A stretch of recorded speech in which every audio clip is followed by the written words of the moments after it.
Picture a 5-year-old. He's sitting cross-legged on the living room floor. It's a Saturday morning. Cartoons are on, but he's not watching.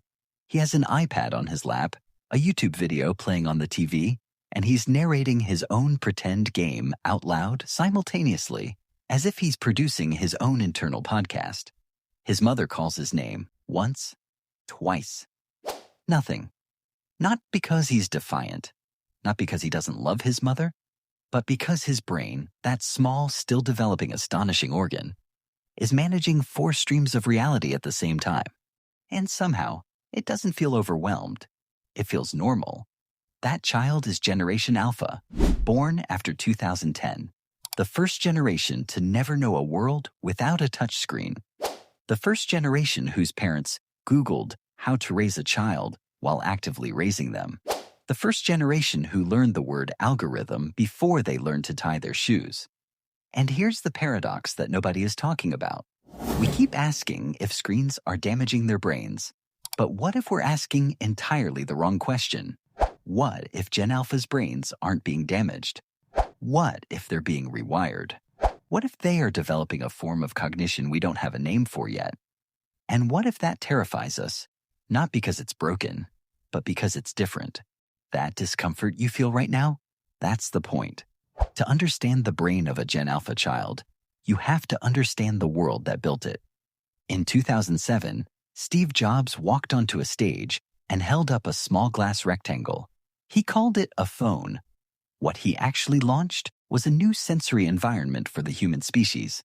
By 2012, the year the first Gen Alpha children were beginning to form coherent memories, tablet ownership in American households had jumped from virtually 0 to over 25%.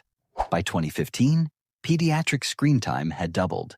By 2019, the average child under 2 was consuming nearly 2 hours of screen media per day. And then 2020 happened. A global pandemic locked an entire generation of toddlers and kindergartners inside their homes. Preschools went dark. Playgrounds were taped off. The sensory-rich, chaotic, joyful world of other children, the world that has calibrated young human brains for tens of thousands of years, was suddenly inaccessible. What filled the void? Screens. Inevitably, understandably, screens. But here's what sociologists noticed in the aftermath. Gen Alpha didn't emerge traumatized in the way researchers predicted. They emerged adapted. Hyperverbal in some domains, surprisingly entrepreneurial, fluent in content creation at ages when previous generations were still learning to color inside the lines. The environment changed. The brain responded. It always does. In the 1940s, a Canadian psychologist named Donald Hebb articulated what would become one of the most important principles in neuroscience. His rule, simplified, states neurons that fire together, wire together. What Hebb was describing is neuroplasticity, the brain's extraordinary ability to physically restructure itself in response to repeated experience. Every time a Gen Alpha child swipes a screen, receives an instant visual reward, shifts attention to a new stimulus, and then does it again, those neural pathways are not just being used. They are being reinforced, deepened, hardwired. Decades later, researchers at Stanford and MIT began documenting what they called accelerated attentional switching, the brain's growing capacity to rapidly toggle between multiple information streams. In older generations, this was labeled a deficit, a symptom. We called it ADHD, and we worried about it. But here is where it gets genuinely fascinating. Dr. Marianne Wolf, cognitive neuroscientist and author of Reader, Come Home, introduced the concept of the beliterate brain, a brain capable of reading both deep, linear, narrative text and fragmented, hyperlinked digital information. Her concern was that we were losing the deep reading circuit. But buried inside her research was something else, evidence that brains exposed to both modalities weren't necessarily losing capacity. Some were bifurcating, building 2 separate processing highways. The Gen Alpha brain may not be less capable of depth. It may simply have been trained to access depth differently. through visual narrative, through interactive media, through story-driven games that demand strategic, layered thinking. The question isn't whether the brain has been changed. Of course it has. The question is, what has it been changed into?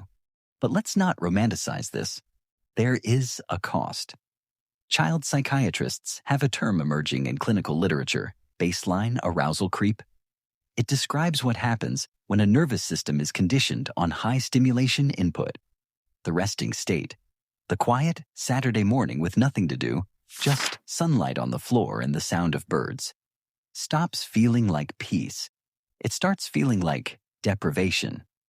Gen Alpha children are increasingly presenting in therapy, not with trauma, not with grief, but with an almost existential intolerance of boredom. And boredom, psychologists have long argued, is not the enemy of development. It is one of its most powerful engines. Boredom is where imagination catches fire. Boredom is where identity quietly forms. When we eliminate it entirely, when every moment of stillness is immediately filled with content, we may be inadvertently interrupting one of the most ancient developmental processes the human brain has ever relied on. There is also the question of emotional latency, the slight but measurable delay in empathy processing observed in children with reduced face-to-face interaction, facial microexpressions, the slight quiver in a friend's voice, the way a room changes temperature when someone is upset. These are learned skills, encoded through thousands of hours of unmediated human contact. And for the generation that spent its most formative years behind glass, those hours were, in many cases, simply lost. This is not an indictment. This is an honest inventory. If you look closely at Gen Alpha children, really closely, you begin to notice distinct cognitive archetypes emerging. Let me give them names because naming things is how we begin to understand them. The content native. This child doesn't consume media. They think in media. They narrate their own life. They instinctively understand framing, pacing, and audience. At age 7, they are proto-creators. The world is their content, the parallel processor. Seemingly distracted, perpetually multitasking, this child is not less present. They are present in multiple registers at once. Traditional linear teaching models feel not challenging, but insufficient to them. They don't need to slow down. They need wider roads. The emotionally precocious, but relationally fragile, this child has consumed thousands of hours of therapeutic language, from YouTube creators, from TikTok therapists, from animated shows that now openly discuss feelings with a nuance that previous generations of adults barely had. They can name emotions with remarkable precision, but they can struggle profoundly to sit inside those emotions without immediately seeking resolution through content, through distraction, through the next thing. They know the vocabulary of the inner world. They are still learning how to live there. So, what do we do with all of this? Here is the perspective shift I want to leave you with. And it's not a parenting tip. It's not a screen time guideline. Those exist, they matter, and you already know them. This is something quieter. Every generation of adults has looked at the generation of children below them and felt a version of the same primal dread. They are not like us, and that frightens me. The boomers feared that rock music was rewiring their children's morality. Generation X was supposed to be a lost generation. Too cynical, too disaffected to amount to anything. Millennials were called narcissists for having the audacity to want meaning from their work. And every single time, the generation in question turned out to be not broken, but shaped by their moment, just as every generation before them was shaped by theirs. The brain of a Gen Alpha child is not a malfunctioning brain. It is a brain in the process of adapting to a world that has never existed before. A world that is genuinely, structurally new. And that adaptation is going to look strange to us because we are measuring it against our brains, calibrated for a world that no longer fully exists. The deepest thing we can offer a Gen Alpha child is not less screen time, not more screen time. It is the presence of an adult who is genuinely curious about how they see the world, who asks, Not with anxiety, but with actual wonder. What is it like to be you? Because here is the truth. That 5-year-old on the living room floor, managing 4 realities at once, narrating his own existence, building something we don't have a name for yet. He is not lost. He is arriving. And the only question that matters is whether we'll be wise enough and humble enough to meet him there.